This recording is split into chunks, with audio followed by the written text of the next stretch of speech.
Yo, people, welcome back to the YouTube channel. You already know what time it is. It's time for another episode of London Club's Carnage. Of course, I'm joined by the casting crew. You know what I'm saying? First of all, TapinTobs, FrappinTobs, whatever you want to call him. Big up. He's back. What the fuck is that? I don't know, Bro, man. your country's a bit of a state right now as well, by the way. Well, you left it in a state. Have you gone already? Have you left my country already? I've left your country already, but it took me like 18 hours to get to your country in the first place. What do you mean 18 hours, bro? Yeah. What's a 45-minute flight? Exactly my point. It's a 45-minute flight. Yeah, it took me 18 hours to get to your fucking country. You just realized what Ryanair are about, innit? Bro, no, I knew they were a mess, but like they took it to new levels of incompetence the other day. And then even on the way back yesterday, they put us on the flight heading to Paris.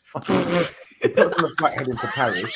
So they had to basically get everyone to come off the plane, and they directed us to Newgate. Like they're utter bozos, man. That is a shambles. Yo, hold on. Fucking idiots. I'm gonna get into this, right? Why is everybody having problems with flights right now? I'm hearing bare people are getting cancellations. All the staff's been sacked from COVID, and they've not replaced them, innit? That's what it is. Exactly. They're short-staffed. Is that what's happening? And it's the same in your airport, to be honest, in Dublin Airport, because like Dublin Airport, if you don't have fast track in that airport, good luck to you. Finished. Good luck to you, man. Oh, the queue's mad. I've heard, yeah. Queue's crazy, bro. Manchester's apparently the worst one, man. Yeah. Manchester is just like there's no point. It's like a 2 hour. You need it's basically 2 hours, best part of 2 hours, just to get past security. People have been saying this to me, but I haven't been taking it seriously. I'm flying. Yeah, 2 hours. With fast track is probably around, I would say maybe like 40 minutes, 45 minutes. So in fact, it might even be more. It might be close to coming up to an hour. Yeah, coming up to an hour. And do you know what's worse, right? Do you know what's worse is they put those passports. They've got those e-passport machines now. They don't have people, so everyone's lining up on the machines. No one can use them. No self-service. Getting it wrong, rejects people. They don't know where to go. It's like, man, they're trying to save on staff, but it's just taking twice as long now. It's madness. I'm gonna wait till next year to go anywhere. I ain't going anywhere time soon, man. It works at Tesco, the self-service. It ain't work at security. Lawless, how you doing, bro? Talk to me. How you feeling? You got a new signing, eh? Good. Signing players. We've started. It begins. Here we go. So, yeah, mate. Happy. Finally, worst kept secret is now unleashed. I've been talking about this guy every week on this show. Aguerd. Yeah, we linked with this Aguerd. Aguerd's covered. And now I can finally say, like, what is it, like 3-4 weeks? Yep. Boom. Signings over the line. So, yeah, man. Happy. Bloody hell. Wow. And Potts, bro, talk to me. How you feeling? What's going on over there? I see lots of rumours, Raphinha, Martinez, everything. Yeah, what you saying, boys? I'm not as excited as Lawless's new Bobby Moore that he's got at the back. That he wanted the number 6. Extremely excited about. Oh, they had to tell him no. They had to tell him no because he wanted to wear the number 6. So it's funny you say that. Oh my god. Man, what is he? Aguero's long lost cousin or something? Aguerd. What sort of name is that? Man? Jesus Christ. Anyway, it's supposed to be amazing. So let's hope he lives up to the hype for your sake, mate. Lawless has been gassing him up. Today he even sent a tweet, and I didn't even bother to bite. But he was like, we finally landed someone who's highly rated and stuff like that. And I ain't even trying to shit on the kid. Yeah, I ain't trying to shit on him because he could well be good. But I'm like, how is he highly rated if no one's heard of him? Wait. Surely you ain't heard of him. No. It's not because I've not heard of him. Before West Ham were linked to him, you hadn't heard of him. No, but he's highly rated. Okay, Matisse. Before Lawless mentioned him, have you heard of him? Wait, what's his name again? Before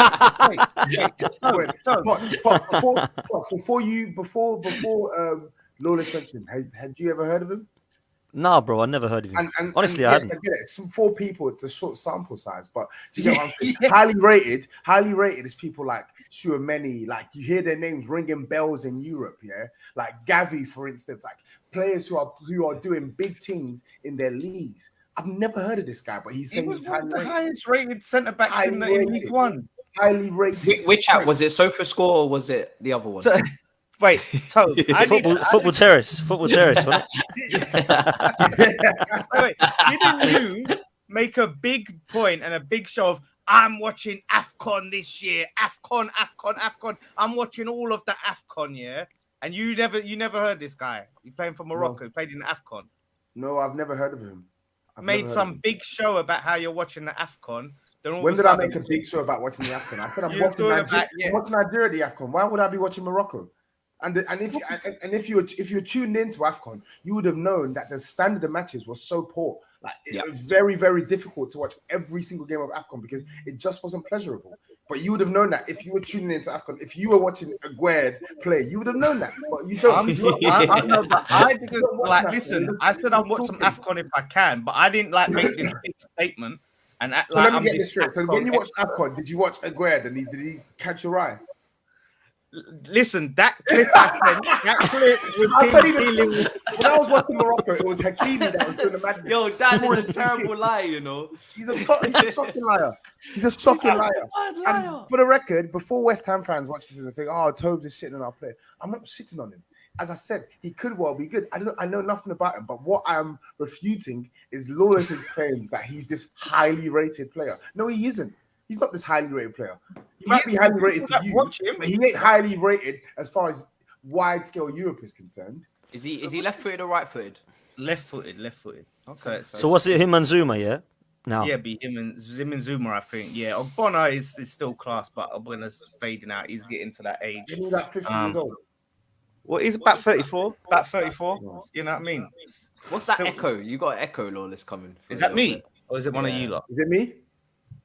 Wait, I don't know. Who's is it? It's definitely Lawless, isn't it? Yeah, I've muted him. Is it? Wait, I heard a little bit, but okay. What about now? Is it gone now? Yeah, it's gone. It's gone. Yeah. No, but you know what? Right? Look at this. This comes up to that thing I said the other day where I sent you the League Gunner thing with. I don't proclaim to be this expert on Aguerd. I'm just saying from the people that have seen him, they rate him. The people that know him rate him. But the point is, everyone has a wank fest, yeah, when one of you lot sign this player that no one's heard of. You all pretend you've heard of them, like you watch all of the leagues. I did that today, yeah.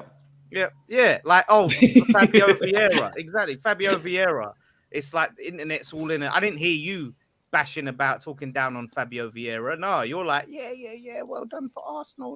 Fabio Vieira, the next Patrick Vieira. That's not true. I know nothing about Fabio Vieira. And so where's this energy to Fabio Vieira? We're literally not saying this on my channel, how like people... I weren't coming, that weren't me, man. Was you meaning me, Lawless? I never said that. No, I'm talking about Tobs. I'm saying, where's Tobs' energy that he has towards Aguerd, towards Vieira? I've given the energy. What are you talking about? There are Arsenal fans. Like that weird, stupid account the other day. He had a thread on Vieira. I didn't even bother reading it because I said, "Oh, that guy's." I know you're talking about. Who's this?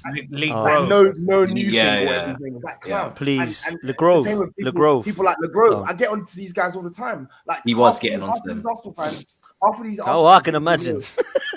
They didn't even know that Fabio Vieira existed, and now all of a sudden, oh, he's the missing piece. Oh, he's this, he's that. And I'm with you. I said this. No one knows. Similar to Santi Cazorla, I heard.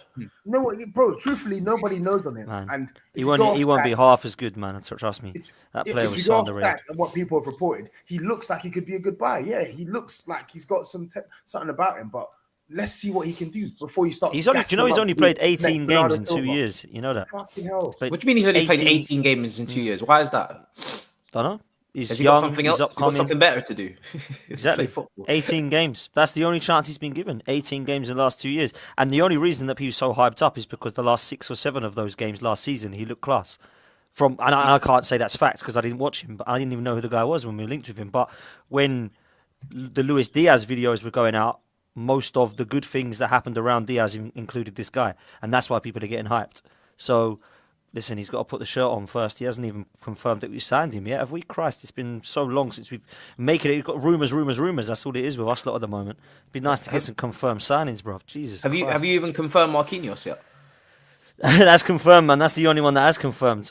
And there's rumours that we actually paid 3 million when we didn't need to, but we did that to try and continue the good relationship with Sao Paulo that we have. This is the same club that didn't want to give the extra million for Suarez or whatever it was, the extra penny. You guys have come a long way. Now you're giving out good relations money. God damn. It's a madness, mate. It's a madness. But yeah, anyway, I don't know if we start with Arsenal. So, I just have to say, I'm going to agree with Livs now on Perisic. I agree with Livs now based on what Tobes has said. Yep. He's not proven in the Premier League. He's old. All of them things. Just because of what Tobs said right there and then. Just because I said that Aguerd isn't highly rated in Europe. That's a fact. But I'm saying, like, you can be highly rated in your league by people that watched you. That's all I'm saying. But people that watch the French league say this. I do watch the French league. I don't watch all the teams in the French league, but I watch the better teams. All right, how many French games do you watch a week? League One games do you watch a week? I don't watch many. I just told you I'm only watching PS. So you ain't no League One expert. You can't even. When have I just said I was? Yeah, but there's no point of even saying I watch the French League. I said I do watch League 1, but only the best teams, aka PSG. PSG's games I watch. If they're playing some of these other sides, I watch them. There's no way on earth I'm checking for Nice. There's no way on earth I'm checking for Lille. There's no way on earth I'm checking for Rennes, unless Spurs are playing these guys or PSG are playing these guys. Aguerd played against Chelsea, last when I was in the UCL group stage. Matisse, was he good? I don't remember him still. I can't lie. And Lawless keeps talking about highly rated. Saliba is someone who was highly rated in France. And I don't watch Saliba week in, week out. So that's someone who's highly rated. That's someone who made team of the year. That's someone whose name was literally ringing bells week in, week out in French league. Sven Botman, I don't watch him, but his name has rung bells in their league. All I'm saying is I've not heard of Aguerd. Jonathan Klaas, have you heard of him? Jonathan Klaas? Jonathan who? Jonathan Klaas, yeah. Only through your little Chelsea minions, yeah. That's it. I've never watched. I don't think David Moyes, as cautious as he is, would drop 25 mil on a player if he weren't really looking at him like that and checking for a while and sure that he's going to listen. He could flop. I'm not sitting here saying like, well, is this the same? I think this is the same man that rejected Fabregas and Thiago. I'm not saying he's going to flop. At Man United, do you remember that? Yeah, but listen. Did he not spend 25? Did he not spend 25 million on Vlasic? This I was about to say. You spent 30 million euros on Vlasic, and you were bitching last night about how they're set to loan him out. And he was bitching and moaning over. Why are we loaning him out? Why did we buy him? No, listen. You see what I mean? Love this, Lawless. Listen, there's question marks over if what I mean about this guy? You just talks. No, but I'm saying you're twisting my words. I'm saying we don't even know if Vlasic was a Moyes signing or if it was like the board because we got. I love it when fans do this. I'm sorry. I love it when fans. Vlasic didn't work out, so it might not be Moyes. Chelsea fans tried to do this with Lukaku as well. So Lukaku joins for 100 million under Tuchel's reign. He has to at some point sign off and say, "I agree to this. I would like you to go forward with this." No one makes an 100 million pound purchase for a player and doesn't get the manager's consent. And then as soon as he starts dropping howlers, Tuchel never wanted him. He never liked him anyway. What is this? Listen, I can't excuse Moyes completely, right? I can't excuse Moyes completely. But I feel like it was a panic signing. I feel like we didn't get Lingard. Lingard was the player that we thought we was getting. Didn't get that over the line. Boom, we go to, what's his face? Flipping Vlasic. But this is like early doors, 25. Where did you get Vlasic from? CSK Moscow, I think. That's a pretty random place to go for a panic buy, hey? Yeah, but like we've been watching them. It seems like you well scouted. And he played for Everton as well. He played for Everton. So obviously Moyes has them Everton links and that. But I'm just saying, like to early doors, like Moyes could have went and looked for took his time, went around Europe looking for all these other centre backs, but he went straight away. This is my centre back. This is the guy. So fair enough. Listen, I'm looking forward to seeing him. If he flops, then questions have to be asked because it's like, yeah, you could have spent a bit more time and done a bit more scouting and found someone else. Like, and did you right? I don't know. I didn't send this to you. I'm gonna sound so deluded. Like I'm gonna sound like an Arsenal fan. Present company excluded. But there's what is this? There's the site and it talks about the player. Where it lists the players that are most similar to Aguerd. Yeah. I know what you're talking about. Did you see that? Like that? Yeah. That's it. And number one was Virgil van Dijk. Doesn't mean he's as good as Van Dijk. I'm saying that, but in play style, in the way he plays, that's the player. That's what. That could be a new way to argue on Twitter. I might actually start using it. Similar players. I'm not saying anything about the information. I just thought. I remember when we signed Umbayomba from Barcelona, and because he was like light skinned and he was tall, he was the same as Van Dijk as well. We haven't seen him since. He just models our ombre kits now. I really, man, I just feel like I've got to put this information out into the ether. Let everyone else judge. 6'5", light skinned brother from Barcelona. I think he's Dutch. I'm not sure. We have not seen him put on that blue shirt in a senior game since. Like, apparently, he's not even tearing it up in the academy. It's long. Did I just say for the record? No one ever say and clip. He thinks he's saying that this is the next Van Dijk. I'm saying that is the title of the video. What do you mean? You mention it though? That's the title of the stream. What are you talking about? Just information and statistics that I've come across since we've signed him. I feel like it's important to share. That's not a statistic. You just said that's a similar comparison.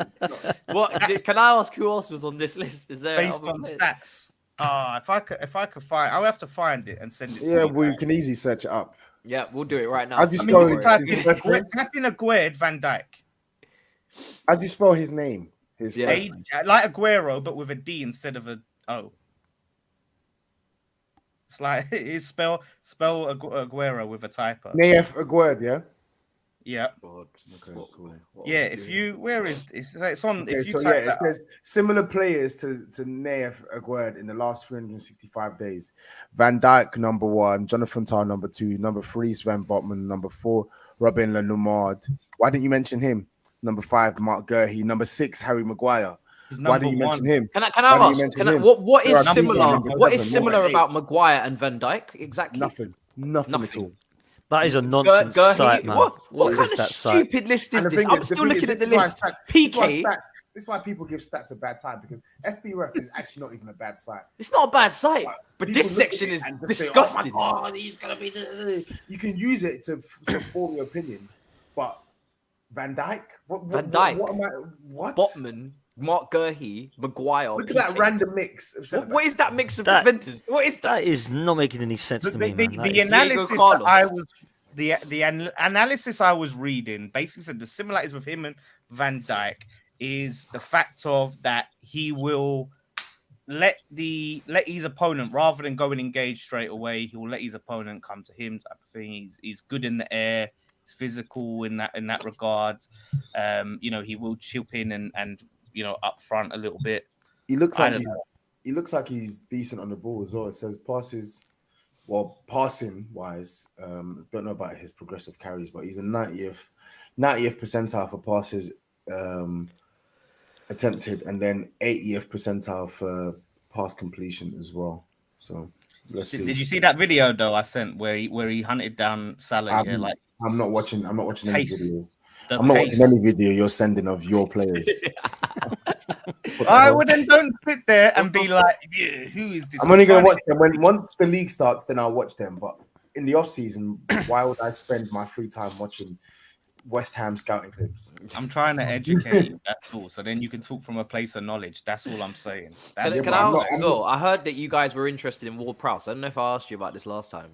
To replace Rice if Rice leaves, is that no? He ain't no Rice. Ward-Prowse and Souček pivot. No.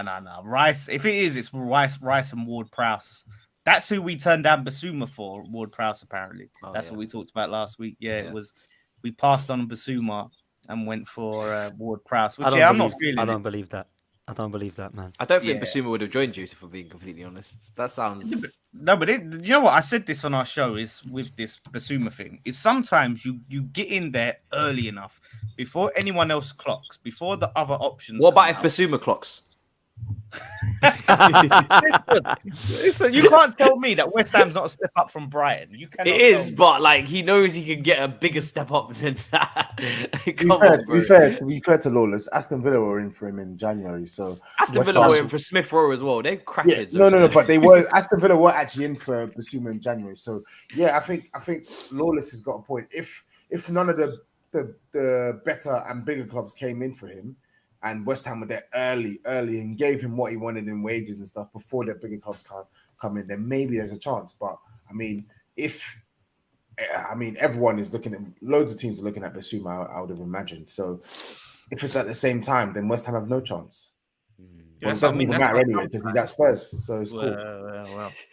Well, don't delighted. I can see. That's all I'm saying. Make sure put up with Toby. Make sure what? What does that mean? Sure he don't flop. That's all I'm saying. I'm not even going to signify that over a response, but and then obviously we'll come on Tottenham in a minute because I know you guys are tracking Spence. I'm not sure what the latest is on Eriksen because it's kind of going all over the place. I don't know if you guys have actually been in contact with him, but yeah, Arsenal is what I want to enjoy today. I want to enjoy some Arsenal because you guys, I mean, you were linked with this guy called Martinez. I think he's like 5'8" centre back, but he can play left back. Argentinian from Ajax, and then Man United apparently have like jumped the queue and now they're in for him. Obviously, we know that you got injuries with Tierney. Tavares, you know, probably would be better to upgrade on him. And now you're going for what's his name again? Sorry, the Portuguese right winger. That's the next Santi Cazorla. What's his name? Fabio Vieira. That's it. Yeah, Fabio Vieira. And you was linked to Raphinha as well. Where you sitting at, Potts? You feeling all right now with the confidence levels of everything that's taking place? Nah, of course I'm not feeling all right, bro. I don't understand why Arsenal fans are getting so gassed. I would be really excited if we were going for players that... Well, first of all, I'd be excited if we actually signed players because none of those players you've just mentioned have been confirmed 100% in an Arsenal shirt yet. Jesus, Tielemans, Fabio Vieira, Martinez. Marquinhos is the only one that's signed. Raphinha is another one that hasn't signed. So we're getting linked with a lot. The only good thing about it is we're linked with the right positions. Those positions we all know that we need. Yeah, we need a kind of upgrade in midfield. We need a centre forward. We do need a winger. And we do need a left back to cover for Kieran Tierney. So some of those positions we do need. The good thing about this Martinez, from what I'm hearing, is that he can play left centre back, left back, excuse me, and he's very comfortable on the ball. His spraying of the ball looks really, really good. His passing looks really, really good. Very highly rated. Had a great season with Ajax last season. Looks you say like highly rated? Yeah, highly rated. Oh no! Manchester United. I didn't know Manchester United were in for him. I heard a rumor today, but I didn't know that was solid concrete that they were in for him. It seems strange that we're willing to pay 35 million for him, over 35 million for Vieira, and they're not the two positions that were a huge priority for us. So what are we willing to pay for the centre forward we need, or the two centre forwards that we need, and the midfielder and defensive midfielder that we need? That's my kind of question mark, because if we're going to go in big with this, it's either going to look foolish if we're going to go big for those players and just get kind of a £20 million player here or there for the positions that we do need, or it's exciting for Arsenal fans because we're willing to pay that much for our backup players. So how much are we willing to pay for our first team players? I think that's the two ways to look at it. And if Gabriel Jesus is going to happen, which it seems like it's the worst kept secret forever and just seems to keep dragging on, there's rumours of 50 million for him. The Tielemans rumour is apparently cooling off. I don't know what that means. I've heard that we're still interested in him. I think it's Arsenal trying to pinch pennies again. I don't think that, Arsenal want to pay the 35-40 million that Leicester are probably asking, even though he probably is worth that, to be fair to him, with a year left. So let's just watch this space with that one. But as for the ones that are rumoured, Raphinha apparently is picking up from what I'm being told. Barcelona is probably not going to happen there now. And it's between a few Premier League clubs. I'd like to think that we've got enough pull to get somebody like that in, because I really like this guy. I think he'd be a fantastic player for us. But the ones that do look like happening at the moment are Jesus and Vieira. They're the two that are pretty much going to be confirmed within a matter of days from what I'm being told. With Fabio Vieira, I don't know anything about this guy. But Arsenal fans will tell you he's the next Bernardo Silva. And I don't know where they get this evidence from, because for me, I've not seen enough of this guy to know that he's going to be a hit at the Premier League. From what I can see, he looks very, very similar to a Martin Ødegaard style. Whether he's as good as those Mesut Ozil type players is beyond me yet. But he's 22 years old and he's only played 18 games in 2 years. So he's still learning. He's still a kid. This is not a concrete, oh my God, this signing is ready now. This is going to be another one of those Project Youth, this will take a couple of years type signings, as will Marquinhos, who's only 19. So I just don't think we need any more of them. I really don't want to see any more of them coming into the club, man. So what are you laughing at? Nah, it's whenever you say Project Youth, it really makes me laugh loads. Because that's one of the things that your fans hold dear to their heart, that, oh, Spurs are signing 33-year-olds. Oh, look at us. We've got the future. And I never said that. I never said that. Not you. I said your fans. And again, this is no dig at Fabio Vieira. Similar to Aguerd, I know nothing about the guy. I've only read what I've read in the past recent days, and he seems like he has good technical qualities. But again, I don't know nothing about him. I don't know whether he's going to be a hit or whether he's going to be a flop. I just find it hilarious about your fan base. They watch a couple clips and all of a sudden he's better than X, Y, Z. I don't get it, Tobs. I don't get it. And this is why I spoke to judges, was it yesterday or the day before? And I said, why are we so excited about this transfer window? Because I see the Twitter meltdowns a few days ago when Tottenham signed Basuma. Now all of a sudden Arsenal are happy because we're linked with some guy that no one's ever heard of. And what makes me laugh is people will then come back at me and say, how could you be not excited about this? This guy is highly rated in Portugal. Why was he not on your transfer list of wants then? Because nobody wanted this guy from what I was told. I'd never heard anybody say they wanted Fabio Vieira. Not just Arsenal, by the way. This is in the Premier League. You know, if he was linked with any of your free clubs, would you start getting hyped about it? You wouldn't, because you don't know anything about the guy. I'll do my research. That's it. That's it. Yep. And that's what I've done, Tobs. That's what I did. And that's when I come on your show and I said, I believe the research I've seen, I believe he's very comfortable on the ball.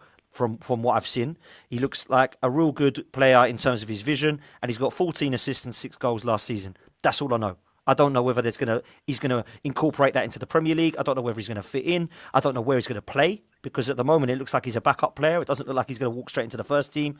He's definitely not going to get ahead of Ødegaard or Saka. Whether he can play out wide, which is what I've been told he can as well. It might be that. It might be that he plays an attacking 8 along with Ødegaard on the right. He goes on the left-hand side and we play Partey as a holding midfielder. I don't know where we're going to play this guy. Playing devil's advocate, though, it seems as if this guy was rated highly in Portugal. Caveat that. With you guys playing European football next season, is there not an argument to be made that you guys need to be signing players? You should be looking beyond can he get... Can he get ahead of Ødegaard and stuff? The expectation is he should be able to compete with Ødegaard, and with the added increase in games, there'll be plenty matches for both him and Ødegaard to either play together or one plays and the other doesn't and stuff like that. Facts, 100. And do you know what? Not just the fact that we're now back in 4 competitions, the 5 sub thing as well is going to be massive next season. So for me, we do need a squad. So you're absolutely right. And people make me laugh when they say, and I think Lee was saying it on your channel the other day, Tobs, which I disagreed with, was like, what's going to happen with Saka? What's going to happen with Martinelli? What's going to happen with Smith Rowe? Yeah. I don't care. I don't care, man. They've got to be in the squad. They can't just be playing 38 games every single season. So for me, it looks at that squad situation. My point, what I was just making was, is up in the air, and I don't know what he's going to be like. More than, is he going to be a first team or a squad player? My question is, I don't know, because I don't know what this guy's all about yet. So it's not really a signing that excites me. Gabriel Jesus, I think, would be a good signing. Tielemans, I think, would be a good signing. Raphinha, likewise, I think, would be a good signing. But as for the Lisandro Martinez, the Fabio Vieiras of this world, and some of the other players we're linked with that are unknown, I'm not so sure what it's going to be. But it seems a lot of links and rumours, Matisse, but nothing's really happened of yet. At least with West Ham, they've made their Bobby Moore signing. No, I'm joking, Lawless. They've made their centre-back signing, and it's confirmed. Tottenham have confirmed 3 signings and are linked with Moore. Arsenal is still a bit like Chelsea, I suppose. I haven't really got anything concrete yet to be excited about, if you get me. So let's see what happens in the coming days, man. I was going to say, sorry, guys, there's 2 things to be relatively excited about. I think if you sign Jesus, which is looking likely, I know we're meant to be back in for him, but in all honesty, I don't expect Jesus to come to Spurs if Arsenal's offer is on the table, simply because of the link to Arteta and the guarantee of first-team football, even in absence of consistent first-team football, even in the absence of Champions League. But I've just seen something on my phone now to say that you guys are due to submit a bid for Raphinha for 50 million. And that's been, apparently, this has been, I want to say, verified by Gary Jacob, and he's quite credible. You get he's quite credible. He broke the news on Basuma early last week. So listen, I think Raphinha wants to. He does, but do they have the money? That's the problem. Where does he want to go? Oh, Barcelona. Well, sorry. I think that's who he really wants. I think that's what he's trying to hold out for, is Barcelona. From what do they have again? But see, Barcelona are looking at Bernardo Silva apparently, and I've seen Big Steve laughing about this in his story, and I kind of understand what he's saying. I don't understand how many players are going to get linked out of Man City. Are they doing a rebuild over there? I've seen Laporte, I've seen Ake, I've seen Zinchenko, I've seen Sterling, Gabriel Jesus, Bernardo Silva, Gundogan. How many players? They're not going to get rid of all these guys. Mahrez. Yeah. It's crazy. No, it's crazy. It's ludicrous, actually. It's nuts. So I don't know what's going on over there. Mate, it looks like too many players. Trust the process looks like it's getting another cash injection, man. 50 million, 42 to 50 million for Jesus, if reports are to be believed. Around 50 million for Raphinha, if reported to be believed. Fabio Vieira cost around 40 million euros. I'm seeing you lot in for Lisandro Martinez. That's going to cost you at least 35 million euros. Mate, that's a lot of money. That's They're not going to get Tielemans, Raphinha, and Vieira, are they? It must be 2 of the 3. I've been told 180 to 200 million is what I've been told. War chest from the Cronkies. Whether that's true or not is yet to remain. We got 150 million last season, and it weren't enough. So if they're going to have to spend more, they're going to have to spend more. But Tobs is right. That's Jesus and Raphinha. That's 100 million already done. So if we get Martinez, Tielemans, Vieira, that's, you're looking towards all of a sudden that's gone past 150. You're looking towards 200 already. 200 million, yeah. So I don't know. Maybe it's true.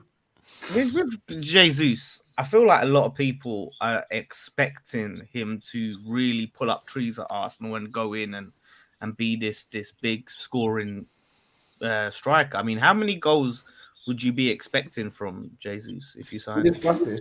Yeah, we did discuss it, and I said 15 to 20, and people said that was too much. But actually, that's because I'm expecting my striker to get 15 to 20, who costs 50 million. But when has he ever done that at City? He's done it twice in 6 years. So, do you know what? I see a really interesting analysis on Sky from one of their South American experts, and he was saying when he spoke to one of the Brazil coaches, the Brazil coach was said to him because he weren't scoring for Brazil at all. In a side, again, another side with lots of possession, dominant on the ball, that sort of thing. And he said to Jesus, where do you want to play? And he's sort of anywhere, because he's acting more like a winger. And then he pressed him, and he was said, I guess on the wing he preferred to play. So they sort of started playing him a bit more on the wing than as a striker. And it just seems like you want someone who's gonna be your full. You got enough people that can play on the wing. You want someone. To be fair, Nketiah's just got the 14, so Nketiah can go down the middle. That's true. Because if you're gonna give someone the Henry number, then surely you're gonna play them. So Nketiah down the middle, and Jesus on the left, and then Saka on the right, and Odegaard down behind. Listen. I think Nketiah deserves to start next season. From the beginning of the season, he deserves to get deserves to continue his run. No, he's taking the piss. He is taking the piss. I can see his laugh. That is not a serious stat. Look at him. What's the point of giving him a new contract after scoring all those goals at the back of the you need a squad. He's going to be back up. You're going to reward his. No. But why give him the iconic Thierry Henry shirt and go, you're going to get this, and we're going to give you this money to be a backup? Why not let him just keep his number and go, look, you're going to be a backup? Obviously, he didn't want to be backup. He signed a contract. He's not good enough, bro. He's not good enough. I know, but I don't. What he should be and what he probably will be are two different things. There has to have been assurances given to him. That's what I'm thinking. He's been given a raise, said boom, you're going to get Thierry Henry's number. People say numbers are nothing, but I'm sorry. There's certain ways. So you think that we're going to bring in Jesus and Nketiah will start with Jesus left and Saka right? You think that's going to be our starting front three? The thing is with Jesus is not an out-and-out striker, so it doesn't completely block off the path for Nketiah to play games. That's the thing. If you were going for Nketiah will play games, but I don't think he'll start every game. I don't think he'll start. He could start more than you think. Because Jesus is a player that he's played 15 times on the wing. You're probably right, because this manager is a donut. So you're probably right. Look at it this way: you're replacing Martinelli's not getting goals consistently. People will say, "Oh, Martinelli," but Martinelli, 3 goals or something like that, something silly like that. Yeah, he's not scoring. One goal in 21 appearances or something. Honestly, do not be surprised to see Jesus on the flanks and Saka with him on the flank, and Nketiah getting game time down the middle. If he continues to do what he was doing, that's the case, man. Then we ain't going to do anything next season if that's the case, and on the manager's head be it if that's the case. Because the whole reason why Nketiah wanted to leave is because he wanted game time. I assume, right? He wasn't getting enough opportunities. So when he signs a new contract, I'm assuming, like Lawless said, he's getting some assurances that he's going to be a significant part of things going forward, especially if you're giving him $100,000 a week. Listen, if Nketiah plays 100k a week, number 14 shirt, if that's our striker, on their heads be it, because it ain't good enough. Even if Jesus and Nketiah are the only two strikers at the club come the end of the transfer window, on their heads be it, because it ain't enough. Because if Jesus gets injured, or if Martinelli gets injured, we're going to have to be playing Eddie and relying on him again, just like we did last season. And what did that get us? Absolutely nowhere. Even though he scored 4 goals in the last 6 games, it made no difference to our top forward hopes, which is all that we could have achieved last season, right? I don't believe that Eddie and Nketiah... Huh? It nearly did. Isn't that just nearly don't matter? Nearly don't matter though, does it? No, I actually agree, but I think Nketiah is so. I think Nketiah is shown towards the back end of last season that he can offer a little something. I just think not to start though, Tobs. Not to start. No. Paying him all that money and the money's a joke. I don't think he did. I don't think you needed to give him 100 bags. But listen, that's your club's prerogative. I don't know where that money, where that figure and valuation has come from. I think it's ridiculous. Lacazette and a bang bang.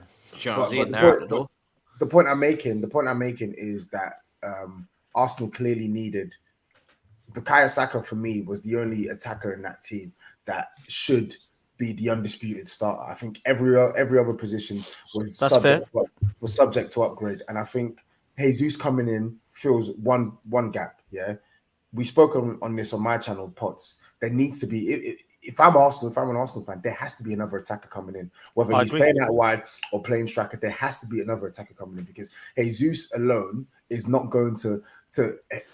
I like Jesus. Well, maybe Raphinha. Maybe Raphinha is that guy. I don't know. It could be. It needs two. That's the point I'm making. Jesus alone can't.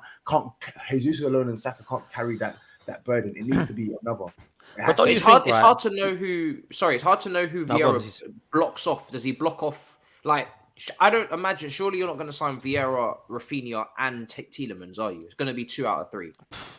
Bro, we're linked with all of them, so I don't know how many we're going to sign. But I would like to think that we would go for all of them. But maybe I'm dreaming because I don't know how much we have actually got to spend. We need that midfield surgery because we've got a lot in there at the moment that's congested, and none of it's good enough.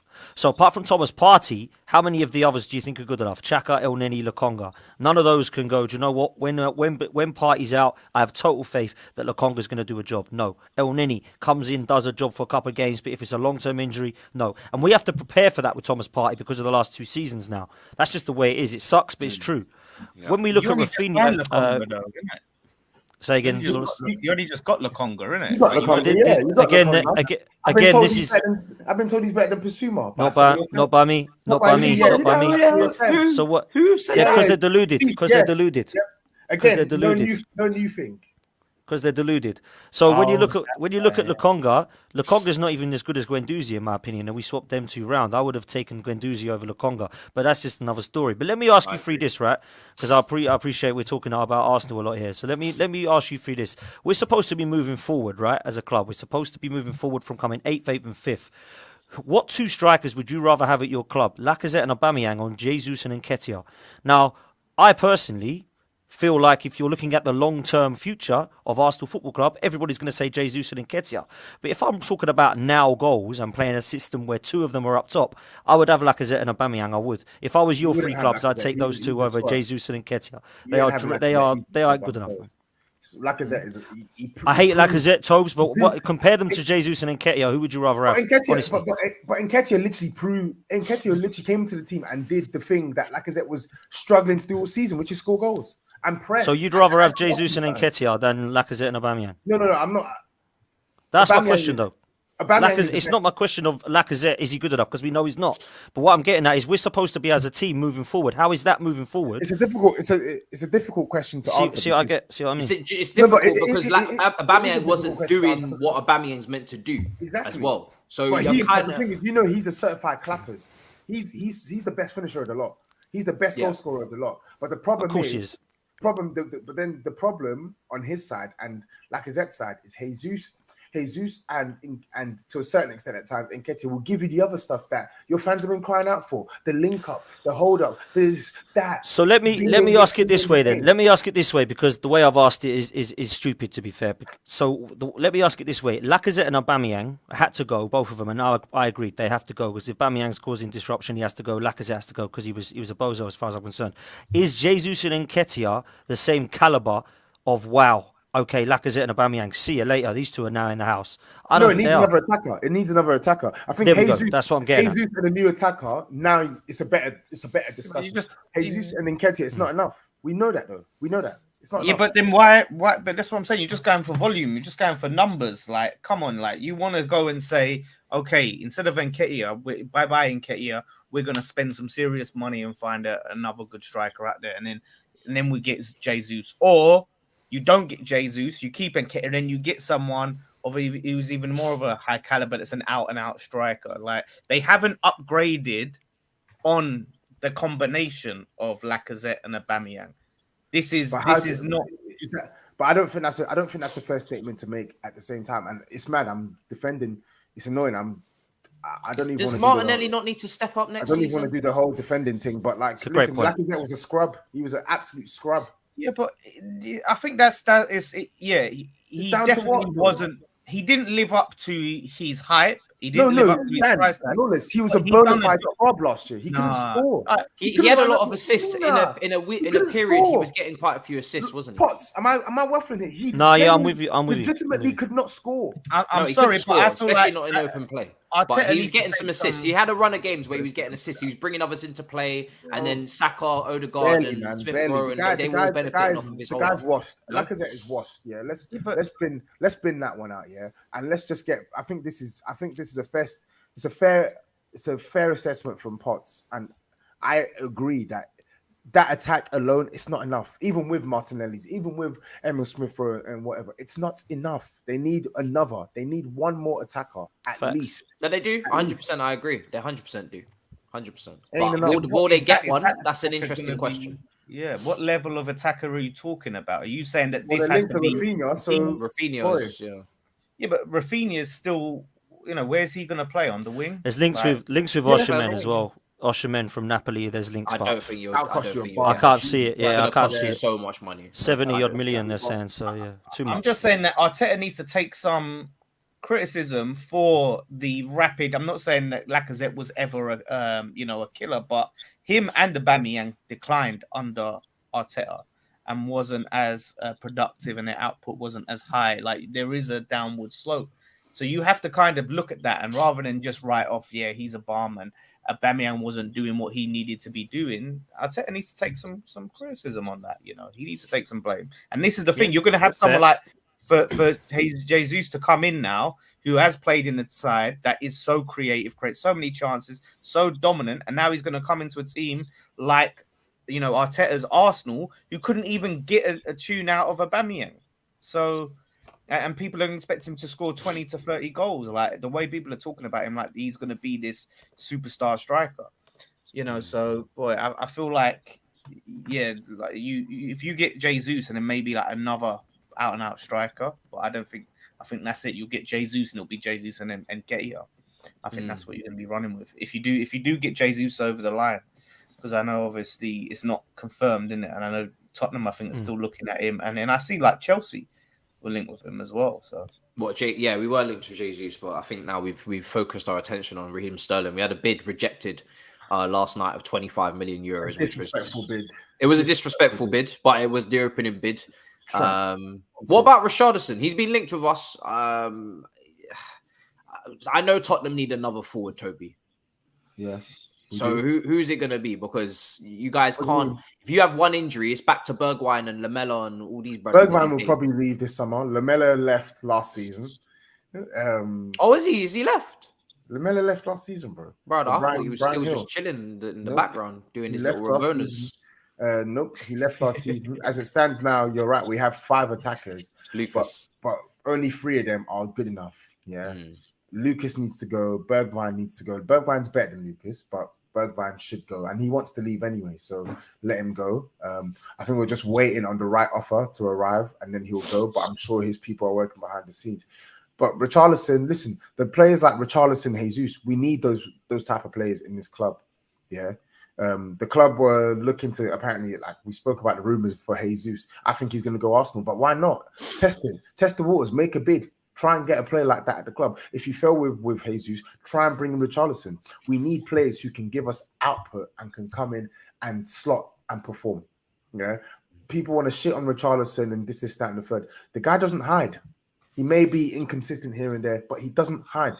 The intangibles that we're looking for in a Conte system, the work rate, the desire, the passion, all of that stuff, the Yerdar stuff that we're looking for, he brings that. And then if we want to talk about the footballing aspect, he brings goals. He's good in the air. Yeah. Do you think he has like another gear to go? Because Chelsea are looking at him as well. And it's a difficult one. He's 25 years old. He's 25 years old. And people won't like me saying this. But because I bang out this stat, but he's 25 years old. And I repeat, he's hit double figures in 3 out of the 4 seasons he's had at Everton. Yeah. He's hit double figures in 3 out of the 4 seasons that he's had at Everton.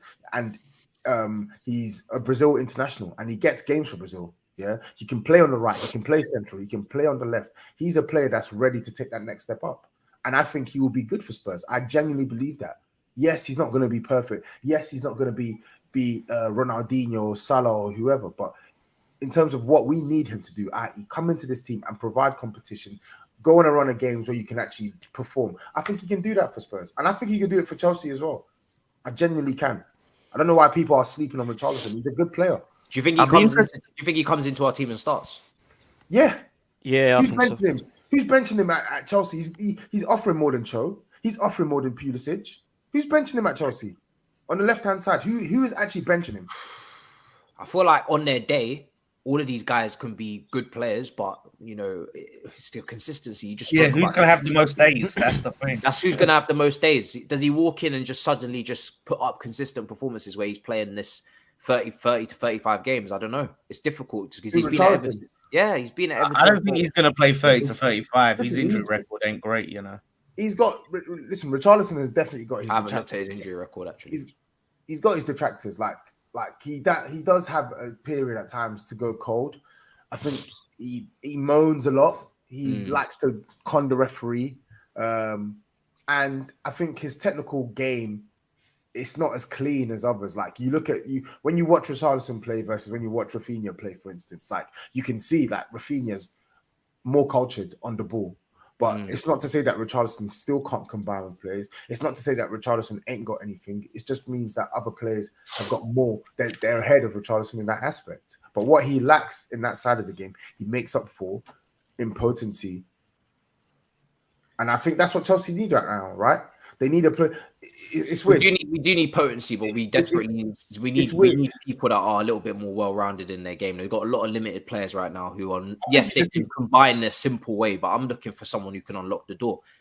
I think fundamentally you need someone who can stick the ball in the back of the net as well. I think you need someone who can do both. And I think maybe if I was a Chelsea fan, the worry would be with Richarlison is he does tend to miss quite a few chances. So does any attack. I feel like all these attackers, they're just not really, you can't really depend upon them. Gabriel Jesus, you would say he's not really prolific. He could be prolific. Sterling's not prolific. I know his numbers say that he would Sterling is prolific. Sterling misses some big chances. He does, but he is prolific. Because of the amount of chances he gets, maybe.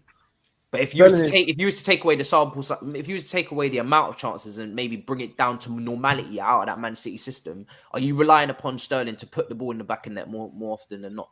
Yeah, now I am. Yeah, you are. Yeah, yeah, I am. I think it's still hit. I think for me, I'm more excited about what Sterling can do outside of the goals, dribble past players, create opportunities, cutbacks. I'm very sold on that on the right wing if he was to do that. But when it comes to being a goal scoring winger, I'm not sure if his striking technique is clean enough. I know I'm putting him really the level of like a Son, you know, these are the guys that you're just completely. Yeah, he's never going to be. You're never going to get that exactly. But if you're not like that, those guys, then there's some doubts in terms of his ball striking. Anyway. But we don't have anybody that kind of shoots at that level, really outside of. Yeah, but why does that have to? We do need to have someone that shoots at that level. Everybody's got someone. Yeah, so every top team, even you guys, you're not even a top team. You know what I'm saying?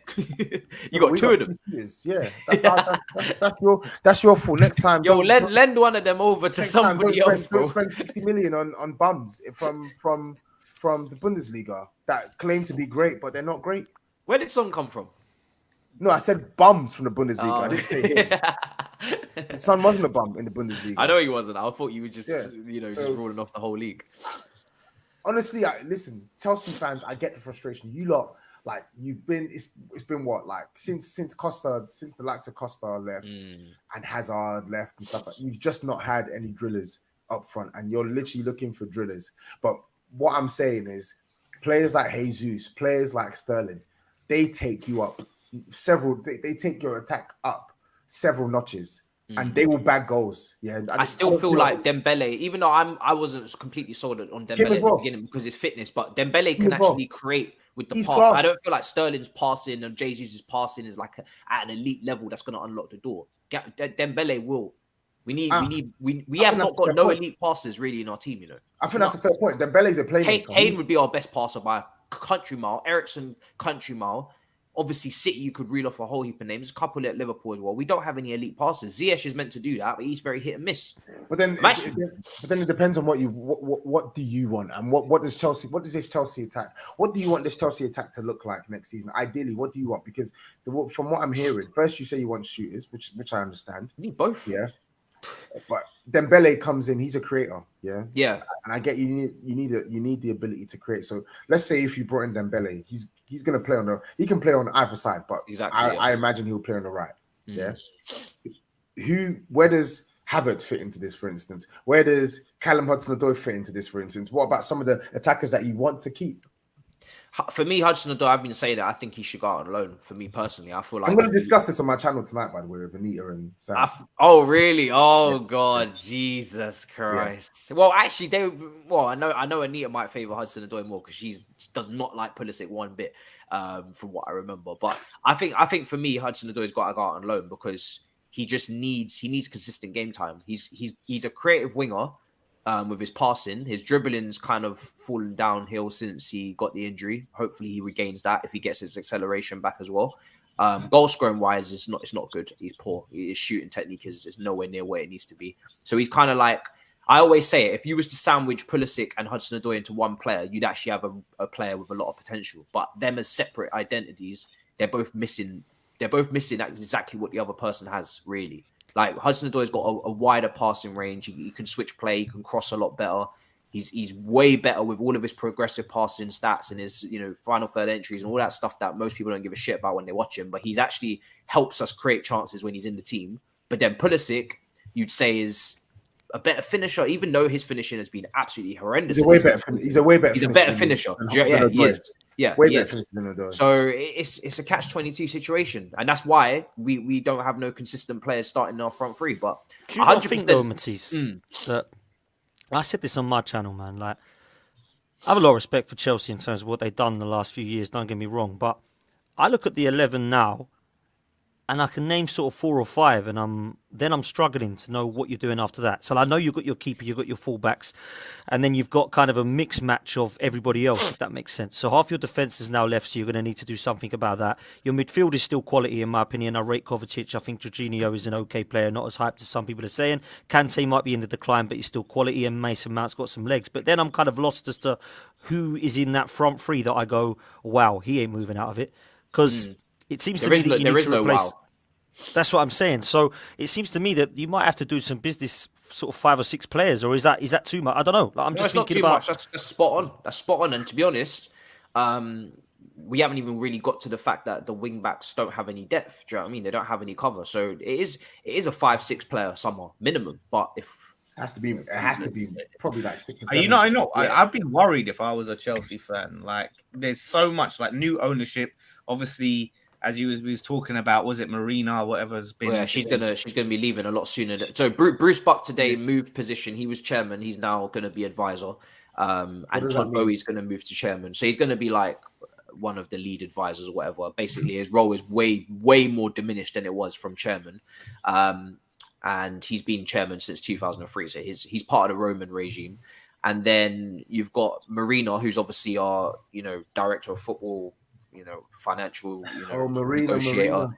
Well, let's get into this. You try to shut it down in the group chat, but I want to get into I didn't try to shut it down in the group chat. I'm just sick to death of hearing your okay, so let's I want to get so I want to hear what do you make of Marina? What do you make of Marina as a rival fan? What do you make of Marina? How would you rate her job? I don't have an opinion on Marina. I don't have. You seem like you do. I don't have an opinion on Marina because I don't know much about her. I'm just sick to death of your stupid fans banging on about her as if she's the be all and end all in your transfer business. Shut up. I can't rate her too highly if I went off the last 3 years or something, like since the transfer ban, like since for Lampard's summer where he went and signed all them players, and then Tuchel or whatever. Like your signings, like you're in the situation you're in, so you shouldn't really be in this situation now where you need all of these key signings. Then you need depth. So you kind of got to say is like either she fell off massively or maybe she was never. It's hard to judge her when you're not behind the scenes, actually knowing exactly what she says. Yes and no. Yeah, she's not. Is she identifying the players, or she's just negotiating the deals, getting the deals over the line? She's not the scout, right? She's not the scout. She is not at all scouting players. She's not Luis Campos. She's not Paul Mitchell. She's not any of these guys. It's not Toby's guy, whatever his name is. I can't remember. He's not any of these guys. She's just negotiated it. She's the negotiator. She's the one that deals with the contract. She's the one that deals with the agents. She's the one that signs, still delivered on whoever we're going for. My biggest issue with the hierarchy on that. What's the hype? Well, I guess the hype would be that, she sold Morata for a lot of money. She sold Hazard for a lot of money. She managed to negotiate some high fees with those exits. But then some people will say, you negotiated a lot of money to get certain exits out, but then you were also the one that negotiated maybe some of the fees for them to come in.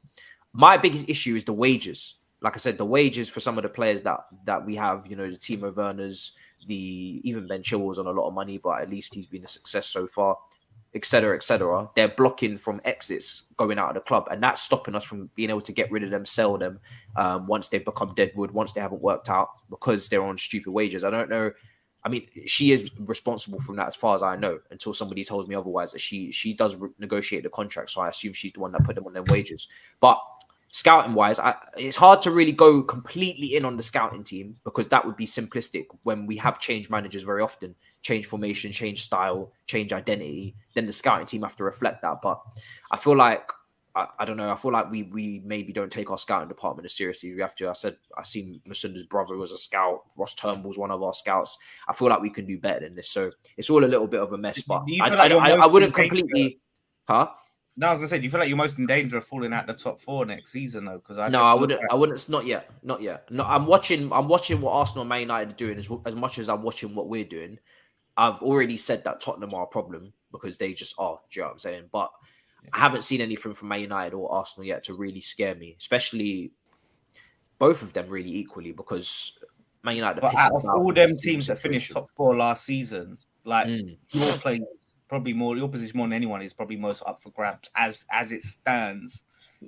Yeah, I mean it'll be interesting to see Tottenham's depth. This is what I'm saying. Like I get the excitement with us, but our squad's still not good. We still need a left centre back. We still need another attacker. We still need another midfielder. Yeah, I feel like your 11 is more complete than theirs. Yes, it is right now, but their depth. Yes. You got to look at the depth. We still need. We're going to be in the Champions League. We're gonna be competing on four counts this season, so we need more than just the first 11. I think it depends on this recruitment, not just for Chelsea and Tottenham, but for Arsenal and United as well. And to be honest, West Ham. But I just feel like potentially I think it's potentially Chelsea and Tottenham I'm looking at more so, because I think United and Arsenal are still going through this, a lot more to do stuff. I think Conte and Tuchel are better than Ten Hag and Arteta. So I look at those two ahead of us still, but only because of the elite managers they've got. I don't look at their squad and go, wow, I'm blown away yet. But there's still some time left. So it's going to be interesting. But I think you're right. I think Chelsea do need 5 or 6 at least players. I really do. It's a lot to do like this summer with all of the changes and the with Arsenal, so do Spurs. So yeah, they've got to try and get need like Lukaku off the books. Like for a start, they got this Lukaku mess, and then try and replace him. And can we talk about that, Dan and Matisse? Because £10 million loan fee when you've just received £100 million. It's 100. Let's just rephrase it, right? We paid 100 million for a loan deal. Jesus Christ. A 1 year loan deal. We paid a 100. This is how I like to phrase it. This is the truth. We paid £100 million for a 1 year loan fee. The loan was shit because he didn't do that well, and we paid him more money. So obviously full wages. That's what we did. £100 million loan fee. We're sending him back now. So because surely you didn't pay that 100 mil up front, so you would have paid. We did it in installments, but I don't. What was the just say I ain't paying the rent. I would love to be able to say we can cut off the direct debit, and just stop paying like this is Netflix. But I don't know if it works like that. If you're in Milan, though, I'm just saying, wouldn't you go if Chelsea say, listen, right, look, keep what we paid you. We'll give him to say you got 75 mil left to pay. Yeah, just go have him for free. About that. Let's just call it quits. Yeah, you have him back. I think it is that though. I think these installments are set. We have to pay them, but we just spread it out over time to help kind of us obviously pay it off, and maybe it will split between the two financial years. I don't know. Couldn't you just say, right, you give us 75, say it is 25 you pay. You give us 20, you give us 75 mil, spread that over the same period that we're paying you. So basically, you're just going, here's 25 mil, here's 25 mil back. This type of thing, like in a way where it works that you haven't taken as big of a hit. They ain't really spending the money. Whatever happens though, Lawless, this sucks. Like this stinks of a Paul Pogba thing for me, man. Like you let him go for free, buy him for 100 million. Yeah, but you get what I'm saying. I get you. Yeah, flop wise, it's a huge L. It's massive L. It's a monument. I can't even put into words how massive this L is for Chelsea. Like on a cash front, in terms of the backing that they gave to Lukaku, in terms of the gas from the fans, in terms of the stuff that Lukaku's even said about himself, it is a huge L. And Matisse, I think I'm actually going to have to agree with you on the biggest flop. I thought it was Kepa, but I actually, if he does leave this summer, which is likely, then it has to go down as Lukaku. Yeah. Just the price, the gas, everything. The expectation. Yeah. Just at least Pogba had good games for Man United. He sold a lot of shirts for them. I don't think Pogba even gets anywhere near the Pogba is nowhere near that. I think that's overdone. But when Pogba gets thrown into the biggest flop conversation in Premier League of all time, we're talking about Premier League of all time flops. We're talking about flops as well. All time, people who have not actually had good seasons. Yeah, Paul Pogba, relative to the expectation and the fee, he may not have been £100 million player for Man United throughout, but we're talking about flops. We're talking about players who have been horrible. Like Lukaku has just come off a horrendous campaign. Yeah, the likes of Pepe and Dom, they've been poor for their respective clubs. Lo Celso has been hideous for us, and he cost close to 50 million. Yeah, Kepa, 72 million pounds, and I'll stand by this. He's been a dead player for Chelsea. I don't care about penalties in fucking glorified friendlies. I don't care.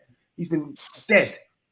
Where would you put Maguire quite high up on this as well? Maguire's he's in the top 5 easy. Without a doubt. That's been a monumental failure, that signing. Because he's probably had he's captain 40%, probably maybe even 25% period where he's played well in comparison to the 75. He's been there. Pepe for Arsenal.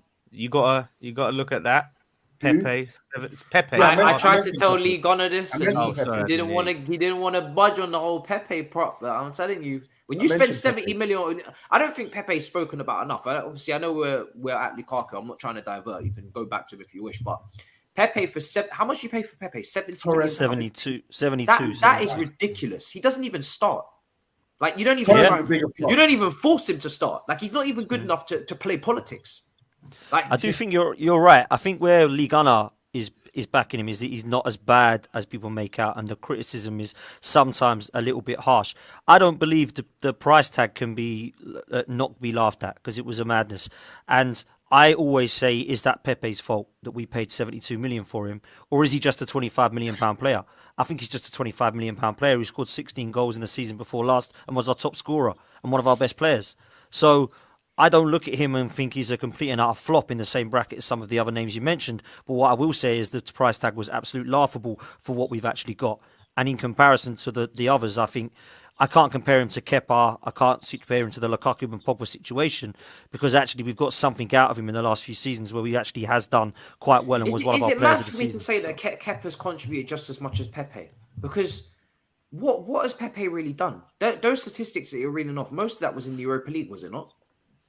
Yes, he says this. He hit double figures in the league. Yeah. 2021, but he scored. I don't remember any of these goals that he scored in the league. Most of them came like the last 4 or 5 because years. look how poor we were. If I'm to dig into this, it's gonna be against relegation fodlers, isn't it? Really? I haven't digged into it yet, but if I you will. That's what's gonna you come will, up, but the thing is, Matisse, I don't think it matters who you score against. I really don't, because he was doing what everyone else couldn't do. If you slap in 4 against Norwich, he didn't do that. He didn't do that. But what I'm getting at is he scored 6 years, Palace and the West Broms and the Wolves and the Leeds. Yeah, I get it. Of course, no massive games that he scored against.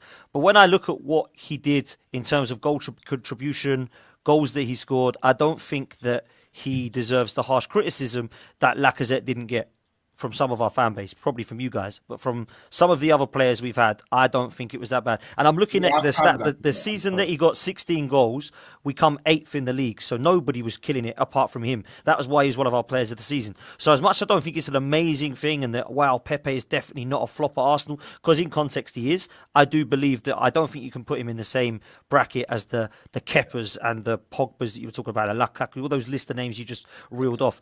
I think you can mention him for. You have to be clear. One. Oh, for me, 100% Lukaku's clear. Yeah, Pepe's not number 1, but he's definitely in the biggest flops. He's in a conversation. He's there. Oh, yeah, he's in the conversation. I agree with that. Yeah, your brother Vlasic is definitely in there. Is it Vlasic? Oh yeah, but 25 mil, like that's not that much money. Right, 25 mil. 25 million to use like one goal. Has he banged even a goal?